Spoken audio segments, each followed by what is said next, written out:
दोस्तों, हमने इससे पहले व्याकरण के अंतर्गत वर्ण विचार को पढ़ा।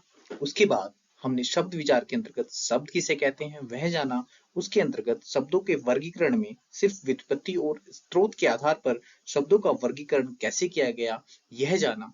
आज की वीडियो के अंतर्गत हम व्युत्पत्ति और रचना के आधार पर, अर्थ के आधार पर और रूपांतरण या विकार के आधार पर शब्दों का वर्गीकरण कैसे हुआ है इसके विषय में अध्ययन करेंगे। तो आइए मैं आरंभ करते हैं। मैं रविकांत प्रजापति आपका हार्दिक अभिनंदन करता हूं। आइए स्टार्ट करते हैं। शब्द विचार, एक बार हम पुनः दोहरा लेते हैं कि शब्द विचार किसे कहते हैं। हिंदी व्याकरण का वह भाग जिसमें शब्द के शुद्ध उच्चारण, शुद्ध लेखन की विवेचना की जाती है उसे शब्द विचार कहते हैं। वर्ण विचार के बाद शब्द विचार व्याकरण का दूसरा अंग होता है। इससे पहली वीडियो में हम इसको पढ़ चुके हैं, परंतु हम पुनः स्मरण के लिए इसको देख रहे हैं।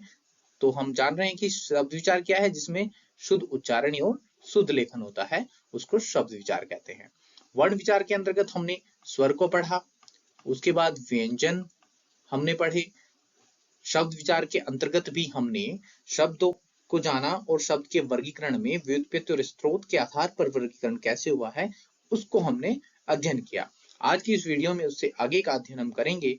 उससे पहले हम जान लेते हैं एक बार शब्द किसे कहते हैं। शब्द एक या एक से अधिक स्वतंत्र और सार्थक योग को शब्द कहते हैं। अर्थ के आधार पर भाषा की सबसे छोटी इकाई शब्द होती है। उसके बाद हम जैसे लड़का, वह, आ, मैं, राम, कमल इत्यादि, ये सब शब्द हैं क्योंकि इनके सार्थक अर्थ होते हैं। लड़की एक जाति सूचक शब्द है, वह सर्वनाम शब्द है, आना एक क्रिया है, मैं, राम, कमल, इन सभी शब्दों के माध्यम से हम जानते हैं कि ये सभी शब्द सार्थक शब्द हैं। तो आइए हम आरंभ करते हैं कि हम जान लेते हैं कि शब्दों का वर्गीकरण जो 4 प्रकार से हुआ था, जिसमें पहला उत्पत्ति या स्रोत के आधार पर, जिसका अध्ययन हम पिछली वीडियो में कर चुके हैं। आज व्युत्पत्ति या रचना के आधार पर, अर्थ के आधार पर और रूपांतरण या विकार के आधार पर किस प्रकार शब्दों का वर्गीकरण हुआ है, आज हम इसका अध्ययन करेंगे। तो आइए आरंभ करते हैं। व्युत्पत्ति या रचना के आधार पर शब्द के प्रकार कितने होते हैं। एक शब्द से दूसरा नया शब्द बनाने की प्रक्रिया को व्युत्पत्ति कहते हैं। किसी शब्द की रचना प्रक्रिया के आधार पर शब्द 3 प्रकार के होते हैं। हम जान रहे हैं कि एक शब्द से दूसरा शब्द बनाना है तो उस प्रक्रिया को व्युत्पत्ति कहते हैं। यह 3 आधार पर हो सकता है। कैसे? एक होता है रूढ़ शब्द, दूसरा यौगिक शब्द और तीसरा योग रूढ़ शब्द।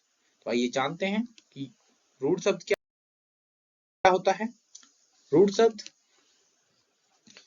का अर्थ होता है निश्चित या तय हो जाना।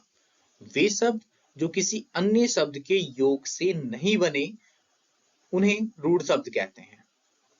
रूढ़ शब्द की विशेषता यह होती है कि रूढ़ शब्द में संधि, समास, उपसर्ग एवं प्रत्यय नहीं होता। मतलब जिस प्रकार चारों प्रकार से क्या हो सकता है, शब्दों का निर्माण किया जा सकता है। मूल शब्द में संधि, समास या उपसर्ग प्रत्यय के आधार पर एक नया शब्द निश्चित हो सकता है, परंतु यहाँ पर क्या है, रूढ़ शब्द है, किसी आधार पर नहीं बना है, मूल शब्द होता है, इसमें जोड़कर नए शब्दों का निर्माण किया जाता है। तो रूढ़ शब्द क्या हुए, मूल शब्द। जैसे नल, दिन, दूध, गाय, पेड़, पत्थर, पीला, पर, रोटी, फल, कल इत्यादि। आप सभी देख रहे हैं जितने भी शब्द हैं ये मूल शब्द हैं। आप इनमें कुछ ना कुछ जोड़ोगे तभी एक अन्य शब्द का निर्माण होगा। लिंग वचनों के आधार पर इन शब्दों में परिवर्तन हो सकता है, परंतु इस समय इनमें कोई भी जुड़ाव नहीं। संधि, समास, उपसर्ग, प्रत्यय, इसमें से कुछ भी नहीं जुड़ा हुआ है। ये सब के सब क्या है, मूल शब्द हैं। तो जो भी मूल शब्द होंगे, निश्चित होंगे, वो रूढ़ शब्द कहलाएंगे। उसके बाद दूसरा जो होता है वो होता है यौगिक शब्द। यौगिक जैसे नाम से ही हमें प्रतीत हो रहा है, योग हुआ होगा अवश्य इसमें। आइए जानते हैं। वे शब्द जो 2 या 2 से अधिक रूढ़ शब्दों से मिलकर बने हों। मतलब योग हो रहा है कितना, 2 या 2 से अधिक शब्दों का, अपने मूल शब्द से संबंधित या किसी अन्य अर्थ का बोध करवाते हैं, उन्हें यौगिक शब्द कहते हैं। इन शब्दों के खंड भी सार्थक होते हैं। बहुत ही महत्वपूर्ण चीज है कि यदि इन शब्दों को विच्छेदित किया जाएगा, इन शब्दों के खंड किए जाएंगे तो भी वह खंड भी सार्थक होंगे। कैसे? जैसे प्रेम सागर। प्रेम सागर का प्रेम और सागर को आप अलग अलग लिखोगे तब भी अपना अर्थ प्रस्तुत करेंगे। प्रतिदिन, धर्मात्मा, धर्म धन आत्मा, दूध वाला, विद्यालय, महात्मा, कार्यालय, सुरेंद्र, परमावश्यक, मनोविकार, धर्मात्मा, दोबारा आ गया है, इत्यादि। सारे के सारे शब्द क्या हैं? मतलब यौगिक शब्द है, दो शब्दों से बनाया है। प्रतिदिन, प्रति और दिन से, विद्यालय, विद्याधन, आल्य से, महात्मा, महान, धन महाधन आत्मा, महान है जो आत्मा। मतलब इस प्रकार उन दोनों के खंडों के भी अपने अपने अर्थ होते हैं। यदि अगर वो अपने अर्थ रखते हैं तो उनको यौगिक शब्द कहते हैं, जो दो शब्दों से बने हैं। इसके बाद जो तीसरा आता है वह है योगरूढ़ शब्द। योगरूढ़ क्या होता है? वे शब्द जो दो या दो से अधिक रूढ़ शब्दों से मिलकर बने हों, लेकिन भाई दो या दो से अधिक रूढ़ शब्दों से मिलकर तो यौगिक भी बन रहे थे, लेकिन वे अपने अर्थ के अलावा किसी निश्चित अर्थ के रूढ़ हो गए हों तो योगरूढ़ कहते हैं, जिसमें बहुव्रीहि समास के समस्त उदाहरण योगरूढ़ शब्द हैं। मतलब वो दोनों के खंड भी करोगे तो वो अपना अर्थ नहीं देंगे, कोई तृतीय ही अर्थ प्रदान करेंगे। जैसे गजानन, दशानन, पंकज, घनश्याम, चक्रधर, रजनीचर, लंबोदर, त्रिनेत्र इत्यादि हम यहाँ पर देख रहे हैं। यदि गजानन दो शब्दों से मिलकर बना है, गज धन आनंद, परंतु यहाँ पर ना तो गज अर्थ है ना आनंद अर्थ है। गजानन किसको कहा गया है? किसको कहा गया है? आप सभी जानते हैं, गणेश भगवान को गजानन कहा गया है। दशानन रावण को कहा गया है। पंकज, पंक मतलब कीचड़, ज मतलब जन्म लेने वाला, कीचड़ में जन्म लेने वाला, तो कीचड़ में जन्म किसका होता है? कमल का, तो यहाँ पर कमल को पंकज कहा गया है। तृतीय अर्थ है घनश्याम, श्री कृष्ण को, चक्रधर विष्णु भगवान, रजनीचर राक्षस, लंबोदर गणेश जी, त्रिनेत्र तीन आंखें हैं किसकी? किसकी? शिव भगवान। उसके बाद इत्यादि इसी प्रकार के जो शब्द, जो भी बहुव्रीहि समास के शब्द होते हैं, जो प्रथम या द्वितीय कोई सा भी अर्थ न रख के तृतीय अर्थ प्रदान करते हैं, उन सभी शब्दों को योगरूढ़ शब्दों के अंतर्गत रखा गया है।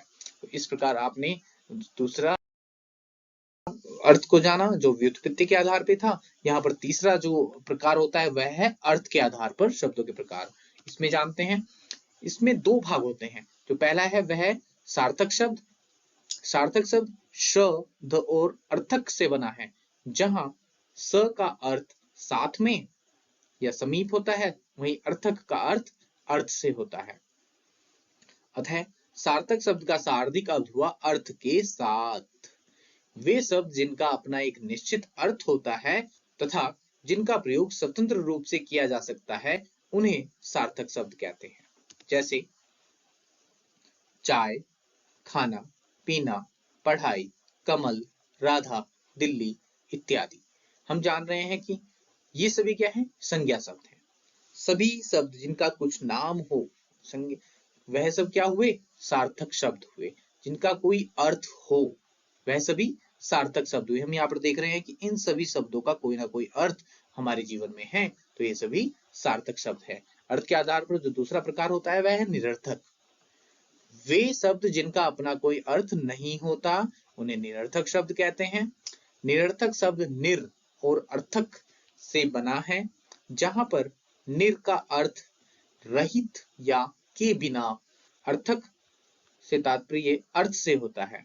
अतः निरर्थक शब्द का शाब्दिक अर्थ अर्थ के बिना। जैसे चाय वाय, खाना वाना, पीना वीना, पढ़ाई बढ़ाई इत्यादि। हम देख रहे हैं कि चाय का तो अपना अर्थ होता है, परंतु वाय क्या हुआ? खाना का अर्थ होता है, तो वाना क्या है? पीना का अर्थ है, वीना क्या है? पढ़ाई का अर्थ है, वड़ाई क्या हुआ? मतलब वाय, वाना, पीना, वड़ाई ये सब क्या हुए? निरर्थक शब्द हुए। सार्थक शब्दों के साथ प्रयुक्त अवश्य हुए हैं, परंतु ये शब्द निरर्थक हैं। इस प्रकार अर्थ के आधार पर हमने जाना कि सार्थक और निरर्थक दो भागों में इनको बांटा गया है। जो चौथा होता है वह रूपांतरण या विकार के आधार पर, इसको भी दो भागों में बांटा गया है। पहला होता है विकारी शब्द। विकारी शब्द कौन से होते हैं? वे शब्द जिनका परिवर्तन इकाइयों, लिंग, वचन, कारक, काल के अनुसार परिवर्तित हो जाता है उन्हें विकारी शब्द कहते हैं। समस्त संज्ञा शब्द, सर्वनाम शब्द, विशेषण शब्द एवं क्रिया शब्द विकारी शब्द होते हैं। बहुत ही महत्वपूर्ण चीज है। 4 प्रकार से हम विकारी शब्दों को बांटते हैं, संज्ञा, सर्वनाम, विशेषण और क्रिया। जैसे लड़का, जाना, वह, सुंदर। यहाँ पर हम देख रहे हैं कि लड़का क्या हुआ, संज्ञा, उसके बाद जाना क्रिया, वह सर्वनाम और विशेष सुंदर विशेषता हुई, विशेषण हुआ। हिंदी व्याकरण में 4 विकारी शब्द होते हैं, जिनमें अभी अभी मैंने बताया कि संज्ञा, सर्वनाम, क्रिया और विशेषण, ये चारों शब्दों पर हम विकारी शब्द कहलाते हैं। जो दूसरा प्रकार होता है वह है अविकारी शब्द। अविकारी शब्द कौन से होते हैं? अविकारी शब्द अ और विकारी से बना है, जिसका अर्थ विकार के बिना।